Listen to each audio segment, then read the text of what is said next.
Hey everyone, welcome back to the barn. I'm Chris, and today we have another question for our viewers here. In case you don't know, I joined a eBay group called eBay for Beginners. They a lot of new people in the business here, and they're asking a lot of questions. So I thought I would go through and pick a question out each day and answer that one question, make a video about it so the people in the group can watch and possibly learn something. And maybe some of you out there, maybe this might be a question that you have that's not part of this group, and this might help you also. So from my experience after being in this group, I've learned and read comments, and I've even posted comments in there. Number one, there's a lot of rude people in this group, a lot of rude people. There's a lot of people in here that love confrontation. If you don't agree with them, then you're wrong and you're attacked, and you know, it's drama, man. I mean, Facebook is full of drama. It's just ridiculous. So really what I'm going to do here is I'm going to read a question of the day, and I'm going to answer it to the best of my knowledge and from my experience and how I do it. That may not be how you do things. That may not be the best way for you, but I'm going to tell you how I do it and what has worked for me. Haven't had an issue with it yet. So here's the question. The question is how are you shipping video games, box versus bubble mailer?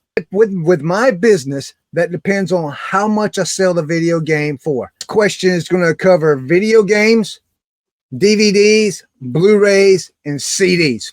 We're just going to call them disc.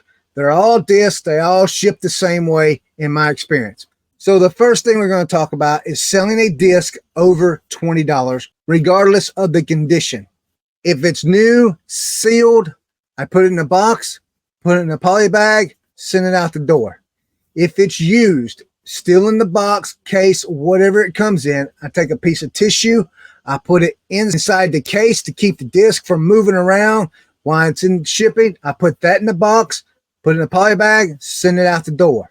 If it's just a disc and there's no box, they make these paper CD covers that you could put a CD in to protect the CD. I put it in one of those. I take two pieces of cardboard that's about the same size of the CD. I sandwich it together. I put tape around on all four sides to hold that together. I put that in a box. I put it in a poly bag, and I ship it out the door. Anything under $20. If it's new, I throw it in a bubble mailer. If it's used with the box, I take a piece of tissue, put it inside the box, keep the disc from throwing around, close the box, put it in a bubble mailer. If it's just a disc, same thing as I do with the new ones. I take it and I put it, sandwich it in between two pieces of cardboard inside that protective covering, put it in a bubble mailer, and send it on out the door. Bubble mailer or a box depends on the price of the disc. If it's over $20, I put it in the box. If it's not, it goes in a bubble mailer. I have never, knock on wood, I have sold hundreds of discs in 6 years. Hundreds of them.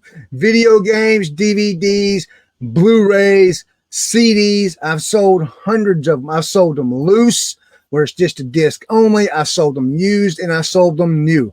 This is how I've done it, and I've never had an issue with it. Never had an issue with them.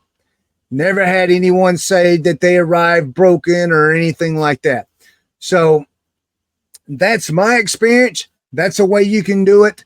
I'm sure there's going to be somebody that's going to comment below and say that I'm wrong, or you can do it another way, or this, and that's fine. That's how they run their business. But I'm telling you how I run my business. It's easy. It's simple. I don't overcomplicate things.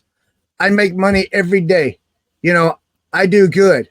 I'm a full-time reseller. I've been doing this for 6 years, and I've been doing really, really good. I support my family with what I'm doing. So, hey, guys, I hope this helps you. I hope this answered the young lady's question that was in the Facebook group. But guys, hey, tomorrow we'll have a new question. We'll see you then.